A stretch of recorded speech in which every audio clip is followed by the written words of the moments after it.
Okay, we're back now. Hopefully this camera holds up perfect, because I'm going to clean these other switches here on the kicks. These two switches here and these two switches here. As you can see, the four switches of the kicks we're going to clean now, and then we're going to put the rubbers back on. I did just clean the rubbers, so I want to be careful with the file. I'm going to take this little file and I'm going to put it horizontally and clean across the switch here. I don't know if you can see that. Let me see if I can set the camera up a little better. Let's try to put it in the game here. There we go. Put it right in the game, and need to loosen this up. Oh, sorry about that. I'm on a tripod. There we go. Now you're going to be able to see it. Here we go. So now I'm going to show you, these are the other four switches we need to clean, and these are cleaned horizontally with the file this way.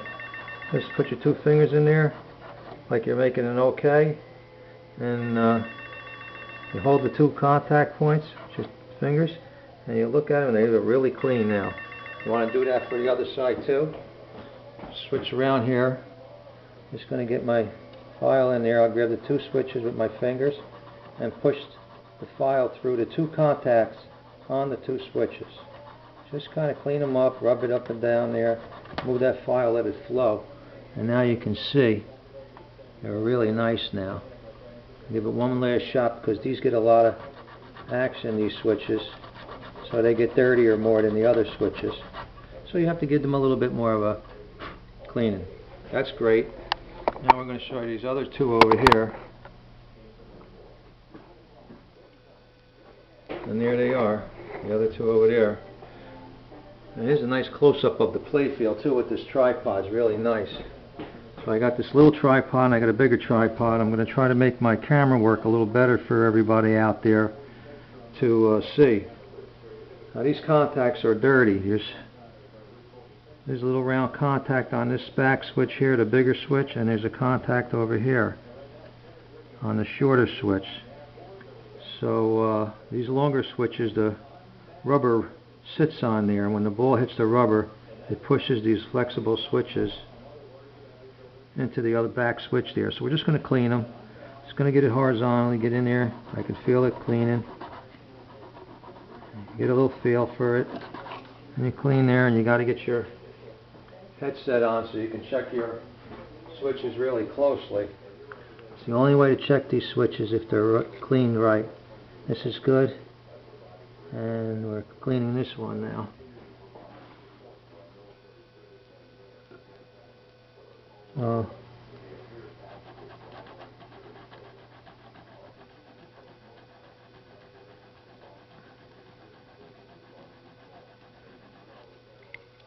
Very nice. Wow, nice and clean. That's all you got to do. You don't have to grind these things. It only takes a little bit of a file to hit that, and they look clean. I'll double check my work. Now I'm going to put the rubbers on, and I'm going to fine tune the rubbers to my liking, so that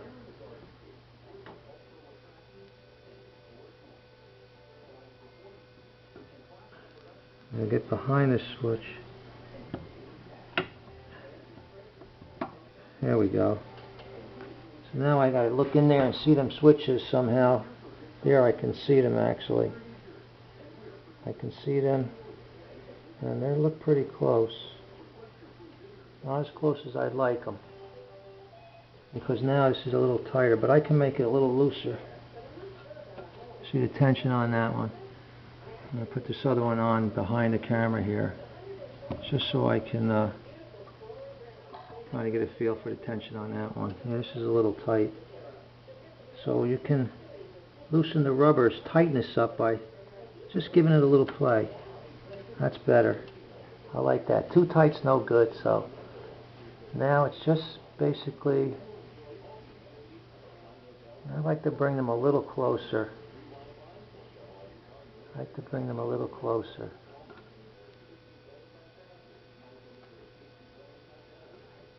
Sometimes you can just move them with your finger. You don't even need to stick. You get back here, you can kind of push them together. Yeah, I did. They bend. That's because I probably had them in that position and they flex back. Now they're back close to where I want them to be. So that's perfect. We're going to check this other one here. We're going to do the same thing. We're going to see where the switches are. You got to look inside the switch behind the rubber. They're wide. And I like that tension, so that tension's pretty good. They're still wide. Tension's a little loose. I might make it a little tighter, the tension. There we go. Yeah, that's a little better. Now you'll be able to throw it. It'll throw it. Okay, so I'm going to move these switches with my finger a little bit, if I can. And they are moving. Yep, I got it close. This one too, just a tiny bit more. See? Almost like they went back to where they want to be. I wonder if that's too close.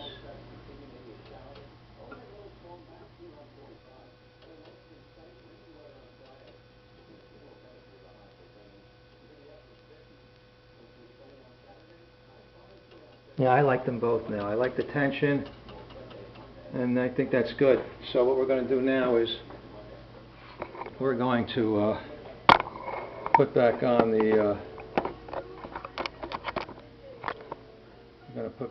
rubbers and stuff. I'll raise that camera on a tripod a little bit. And next, after this, we're going to wax. So let's put everything back together. We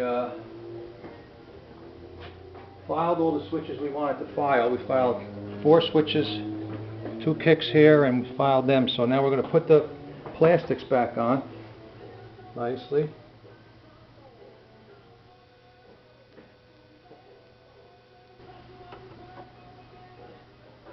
We'll start with the big one. And we have the rubbers right here, so we'll just put them right on. See how nice these rubbers go on?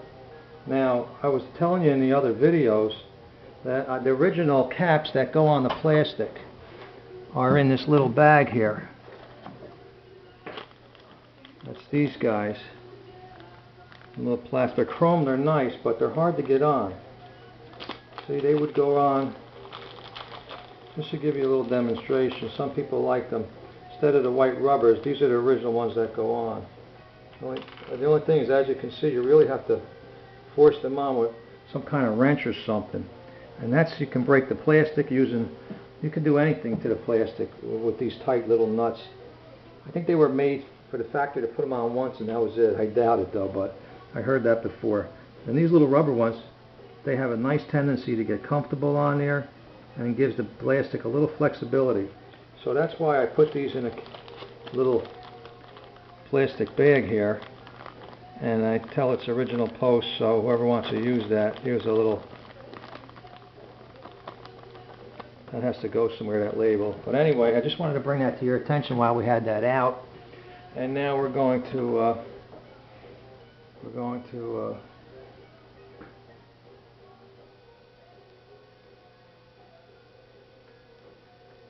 put on the side plastics. We'll grab these 2 posts up here. Look how easy that post goes on. It goes on so easy. Oh, that's because I was looking into the camera when I did that. Otherwise I would never did it. I was seeing if I could see my installation here of the plastic.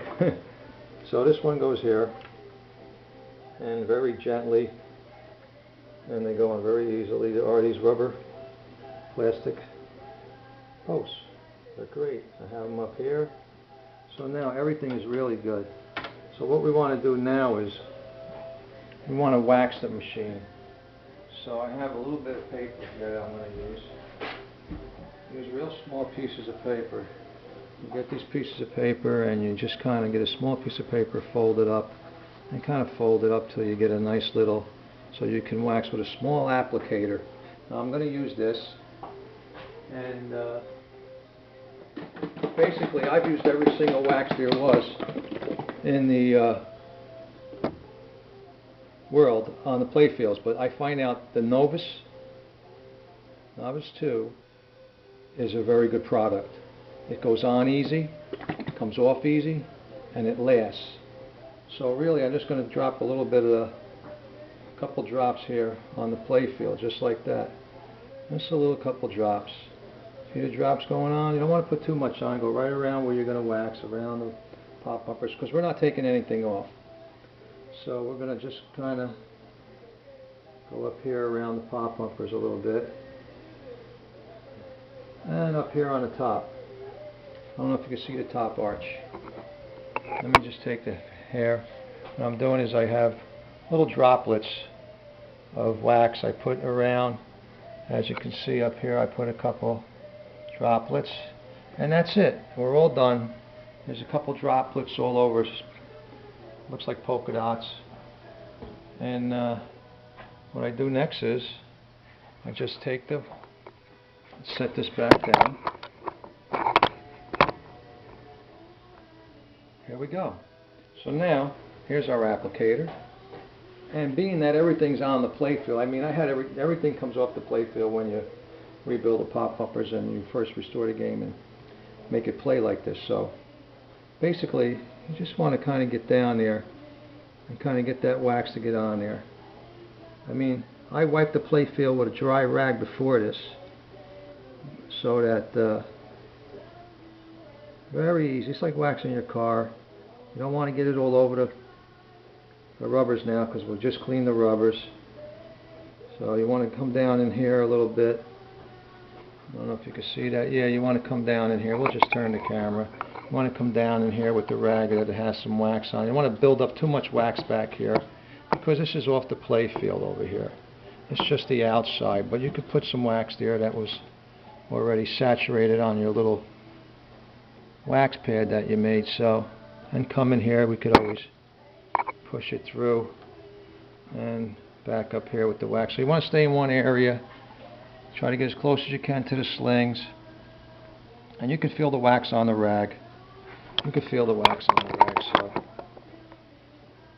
I'm sure all you guys know how to wax a car. So we're going to come up here now and get more of that wax on the rag and just kind of go across here.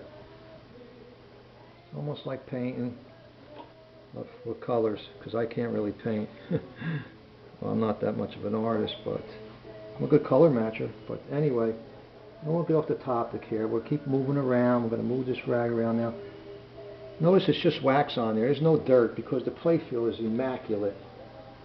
The playfield is immaculate. So when you're up here, you just want to be careful. You can see the wax. You want to kind of get it on the playfield, but you don't want to mess up all the rubbers and get it everywhere. You don't want to push under these rubbers in here. You just want to go around it. Just surface round it without going too far deep in there, because then you got to get it all out with your fingers at the end. So we're just going to drive it through the pop bumpers and around the pop bumpers and kind of just feel that wax on there. We're going to try to get in there a little bit, and I see it's going all on, so you want to put it all on at first and then come back and take it all off at the same time. And get as much as you can everywhere. Make sure you don't miss nothing. And I'm sorry if the camera's moving, but I want to show you where I'm at with this. So I'm going to also come back up here and let that wax lay in there on the top arch here, because I cleaned the top arch really well before. You can see there's hardly any wear on this game, on the arch. See the arch? It has hardly any wear. That's the secret to knowing that this hasn't had a lot of plays. Usually there's a big groove dug in there, and this one isn't. This one's pretty nice too. It's very low played, this game, so the arch proves it. We're going to go up and down through here with the rag, just so we kind of, and we're doing it now at the end because there's not that much wax on the rag. And so now I'm going to take this rag and flip it to the clean side. It's really not that dirty, but I don't want to use this side anymore, so it's saturated through. I'll just open this up, and as you can see, it's pretty clean inside the rag there, and it's saturated here. So we're going to go back to cleaning around the pop bumpers. Really, I like to put a coat of wax on the skirt there, that purple skirt. You can see my finger gliding around and getting that whole skirt. Not too much. Keep the rag in the right position and do it again on the other one, on the red. Just get a wax on there. Same thing on the yellow. You can see it's going right on there. Your fingers are your tool. Your fingers are everything. So we're going to get the plastic skirts, and then we're going to get the plastic paper that's down. Pop bumper. There's a piece of plastic around the pop bumper where it's white. We're going to get that rag. Oh, we don't want to go underneath it. We want to stay on top of it. I just want to kind of get it in there and kind of wax that plastic. So that's done. Once that's done, you can come down here and you can do the rest of the arch here. I mean the ball. Kind of get whatever's on the rag, you get in there, because the ball really flies up here. So if it's nice and smooth and clean, it'll stay that way. And you want to just rub it in here. And here you'll get a little bit of dirt, because this is where you really kind of have a lot of ball movement. So you want to clean that really good. And you got this little rod over here, this little metal guide over here. I don't know if you can see that. I'm on it here. I'm going to wax that guide. And that's it. So now I'll come back down here where I forgot, behind the arch here. And whatever wax is left on the rag, I'll kind of get over here. There's not much wax, but you don't want much wax down here. You don't need much because there's no ball play down here. Well, the ball does roll down here, but just want to kind of get it waxed up in there. And then you'll see it really buffs out nice. Get down in the hole. There's wood down in there and the ball goes in there. So here we go. So now it's drying. You can see the haze drying on the play field. And once again, the novice, we didn't use that much. We just used a couple drops here and there. Well, maybe we did have a lot of drops, but anyway, it's now hazing up the play field. I'm going to get a nice fresh white rag, which I always use. And it'll buff up. I'm almost ready here to buff this up. As you can see, close-up of the play field, I mean, it's possible with the lighting you can see the haze of the wax. Alright, enough of the wax. We'll let it dry and then we'll come back. And when we come back, we're going to just buff it out.